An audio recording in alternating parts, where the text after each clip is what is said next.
है और ज़्यादातर मेरे कंधों पर सारे भगवानों का बोझ ही रखा गया है, चाहे वो राम हो, कृष्ण हो, कि वो बहुत सारे रोल निभाए हैं। लेकिन एक ऐसा रोल निभाने का मौका मिला श्री सिद्धार्थ गौतम में। श्री सिद्धार्थ का, भगवान बुद्ध का चरित्र था वो, तो जिसने मेरे जीवन को बदला। मैंने सारे किरदार निभाए, लेकिन जब वो चरित्र मैं कर रहा था तो पहली बार मैंने भगवान बुद्ध के चरित्र को पढ़ा था, उनके बलिदान को पढ़ा था, उनके धम्म को पढ़ा था अपनी तैयारी के लिए। और वो दिन था, उसी दिन मैंने ये निर्णय ले लिया था कि अगर जीने का कोई सही तरीका है तो वो भगवान बुद्ध का धम्म फॉलो करके ही है। इसलिए 2014 में श्रीलंका में मैंने सबसे पहले बौद्ध धम्म को अपनाया। बौद्ध धम्म अपनाने के बाद मैंने अपनी जर्नी शुरू की। मुझे लगा कि मैं देश विदेश में जाऊंगा, सब जगह बुद्धिज़्म का प्रचार प्रसार करूंगा। तो मैंने सभी जगह गया, बुद्धिज़्म का प्रचार प्रसार किया।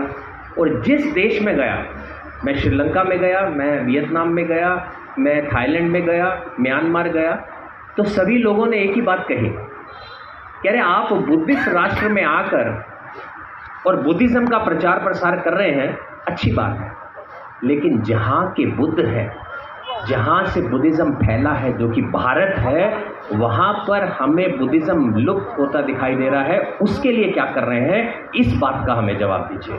तो वहाँ पर मेरे कान खड़े हुए, मुझे लगा कि बात तो बिल्कुल सही है। तो वहाँ से फिर मुझे लगा कि मुझे भारत में आना चाहिए और यहाँ पर बुद्धिज़्म का काम करना चाहिए।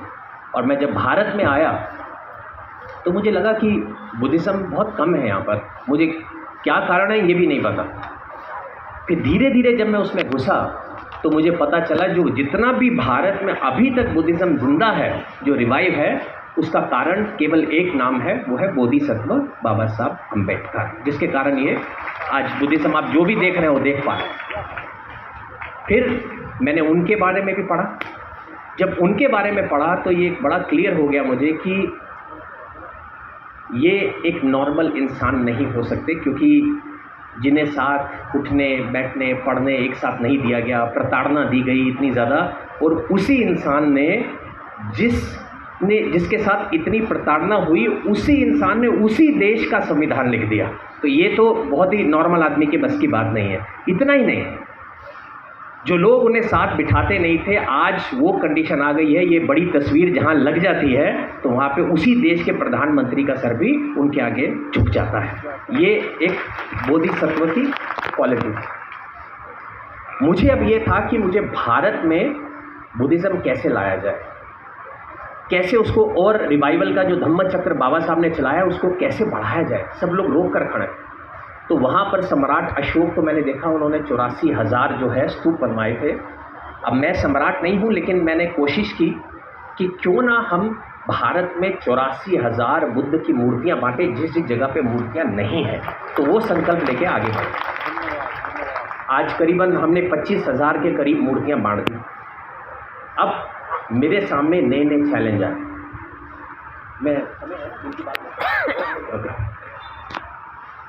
जब मैं आगे बढ़ा, मूर्तियाँ बांटनी शुरू की, तो केवल 10% विहारों में भिक्षु है, 90% विहारों में भिक्षु नहीं है।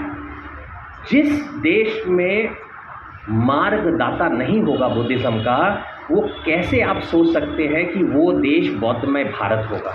वो नहीं हो सकता। तो सबसे पहले हमारा जो सबसे इम्पॉर्टेंट काम है वो है भिक्षु का प्रोडक्शन होना।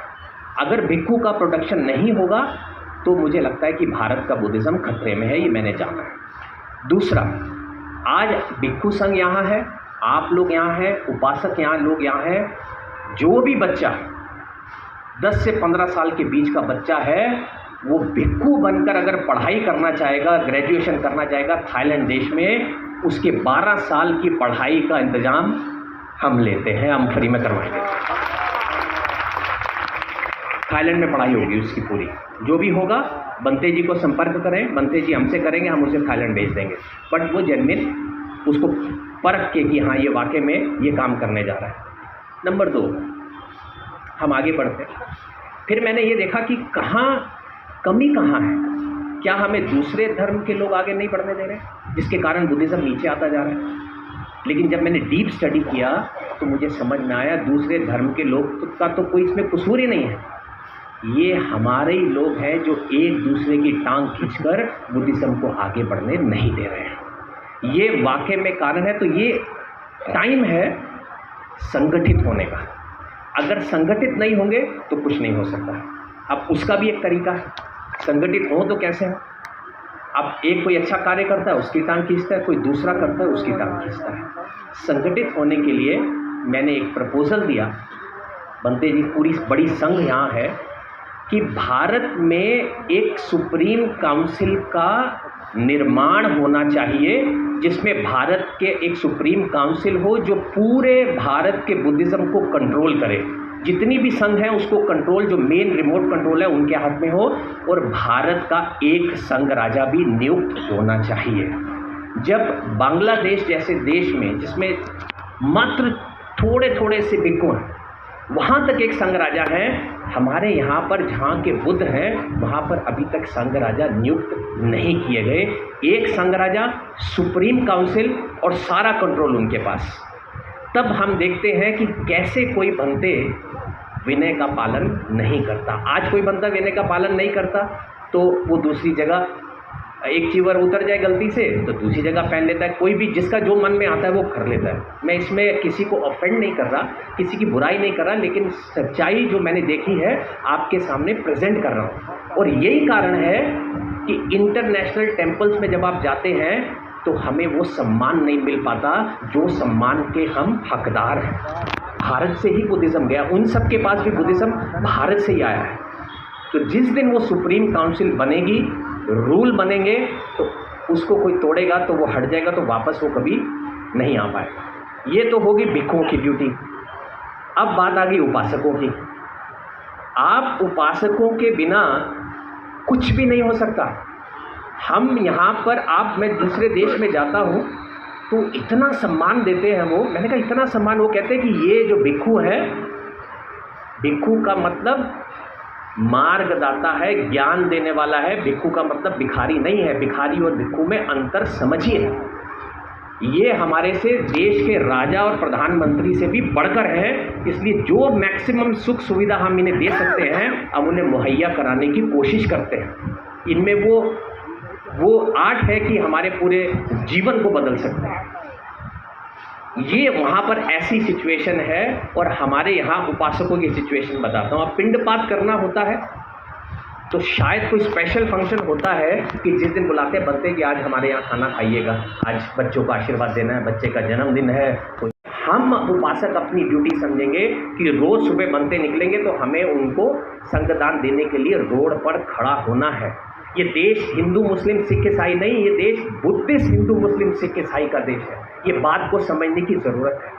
और ये जब आप लोग ये करेंगे तब आपको धीरे धीरे समझ आएगा। धीरे धीरे मैं चाहता हूँ कि मुंबई जैसे में एक पॉश एरिया में सुबह एक संघ निकल रही हो और सारे उसके रास्ते में उपासक बैठे हो जो जाके उनको संगदान करें, पिंडपात करें उनको साथ। मैं भिक्षु का जीवन जीने के लिए थाईलैंड गया। मुझे लगा कि वहाँ हम भिक्षु का जीवन जी सकते हैं टेम्परेरी। तो मैं 15 दिन के लिए गया था भिक्षु बनने। तो करीबन 4 महीने मैं वहाँ भिक्षु बनकर रहा। पहले दिन जब मैं गया तो उन्होंने कहा सुबह 6:30 से 7:30 बजे तक आप नंगे पाँव पूरे बैंकॉक जैसी मेन सिटी में भिक्षा मांगने जाएंगे और जो लाएंगे वो हम मिल बांट के खाएंगे। तो मैंने कहा सुबह 6:30 बजे मुझे कौन भिक्षा देने आएगा यहाँ पे? 6:30 बजे तो लोग उठते भी नहीं। इंडिया में तो 11 बजे दिन शुरू होता है। वो कह रहे कि ये बात नहीं, आप निकलिए। तो मैं सुबह 6:30 बजे जब निकला, जैसे ही मैं टेम्पल के बाहर गया, कम से कम 300-400 उपासक लाइन बना के बड़े अच्छे तरीके से हाथ में खाना लिए, गिफ्ट लिए, पता नहीं क्या क्या लिए खड़े थे। 1 घंटे के अंदर 500 लोगों का खाना मुझे प्राप्त हुआ। हमें एक ट्रक बुलाना पड़ा क्योंकि वो खाना किसी भिक्षा पात्र में नहीं आ सकता।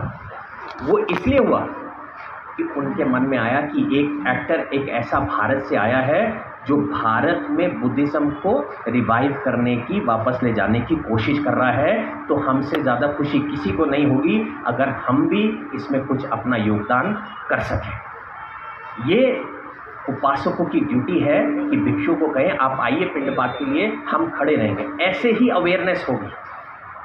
ऐसे ही सारी चीज़ें में बड़ा बड़ा बदलाव आएगा, बड़ी क्रांति होगी। अदरवाइज वो धम्म चक्र जो बाबा साहब चला कर गए हैं, अगर उन्होंने कहा पीछे मत आने देना, तो हम भी पकड़ कर खड़े रहे हैं। बस 6 दिसंबर मनाएंगे, जाने के बाद घर चले जाएंगे, फिर चीज़ें वहीं के वहीं। मैं चाहता हूँ कि एक ऐसा सेटअप हो कि एक नई क्रांति आए, एक नया रूप ले भारत। बुद्धिज़्म की बात कर रहा हूँ मैं, क्योंकि हमारे देश के भी तो सारे प्रधानमंत्री भी जाते हैं या बड़े लोग कोई भी जाते हैं, जब अपना सम्मान चाहिए तो वहाँ कहते हैं ना कि मैं बुद्ध, उनका जो जीवन है वो अच्छा हो सके। हमें हमारी जो कोशिशें हैं, हम कोशिश कर रहे हैं कि भारत के अंदर एक ऐसा स्कूल अब बनना चाहिए जिसमें हम सबको इकट्ठा होना चाहिए, जो ए ग्रेड स्कूल हो, A grade Buddhist based school. Hindu based school हैं, मुस्लिम बेस्ड स्कूल हैं, सिख बेस्ड स्कूल हैं और क्रिश्चियन बेस्ड स्कूल हैं। इतने सारे जो बेस्ड स्कूल बने हुए हैं, वो चीज़ें हटकर एक बुद्धिस्ट बेस्ड स्कूल भी बनना चाहिए जो ए ग्रेड हो, जहाँ पर सुबह जब प्रेयर हो तो हमें भी नमो तस्स भगवतो अरहतो सम्मा सम्बुद्धस्स सुनना है। ये वाली कंडीशन हम लाना चाहते हैं और मैं चाहता हूँ कि मेडिकल फैसिलिटी में भी सबका साथ दिया जाए, हम सब सपोर्ट करें और एक साथ आगे बढ़ें। बहुत बहुत एक बार फिर दिल से आप सभी का शुक्रिया कि आपने मुझे मौका दिया कि मैं इस मंच पर आया और अपनी दिल की बात रख पाया।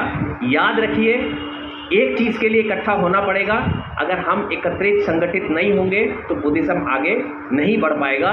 हमें विहार बनाना है, स्कूल बनाना है, हमें बाहर से किसी की मदद नहीं चाहिए, हमें अपनी मदद खुद करनी होगी। थाईलैंड में भी एक बार ऐसा हुआ, एक छोटा इंसिडेंट बता देता हूँ फिर ख़त्म करता हूँ, कि थाईलैंड में एक बड़े भिक्षु थे जिन्होंने कहा कि एक विहार बनाना है, उसको कम से कम 2 करोड़ रुपए लगेंगे।